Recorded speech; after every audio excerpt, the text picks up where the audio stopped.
If you love Paul Harvey stories and the rest of the story, subscribe now. Now the rest of the story, Arizona rancher. Jack Spiden summoned two of his best young cowboys, and he said, "Fellas, I want you to do something for me. I want you to build me a house." Well, these two cowboys, Johnny and Joe, sort of looked at each other. "But Mr. Spiden, sir, you already have a ranch house," Joe exclaimed. Well, he did.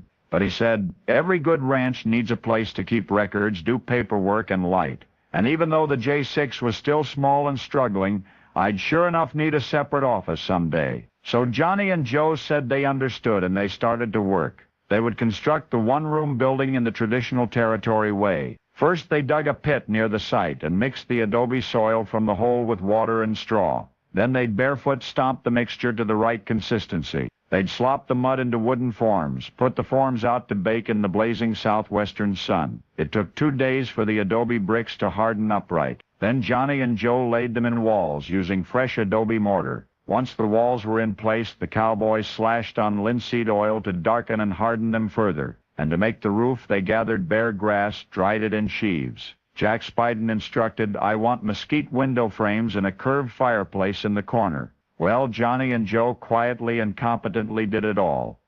And when the building was complete, they went back to fencing, herding, and branding with the other J6 ranch hands. That was the summer of 1936, now almost 70 years ago. That sturdy little adobe building still stands. All the bare grass roof weathered and withered and got replaced with shingles, but the rest of it's still there. In fact, the fingerprints of those long-gone cowboys are preserved on the fireplace walls where they patted down the damp adobe, and their initials are scrawled indelibly into the foundation. J6 is still there and well nestled in the Redstone Mountains high above Benson, where two tenderfoot boys ages 18 and 20 came that April long ago. 2 boys to grow into men. They were the cowboys who built Jack Spiden's house. They arrived pale and puny, but they left in September leather tough and tanned, as their daddy had planned. The old man had contacted Spiden through a mutual friend. The rancher, needing hands, agreed to take the boys on. So they lived and worked with the other cowboys. They took breakfast in the cook shack, and they took orders from the foreman.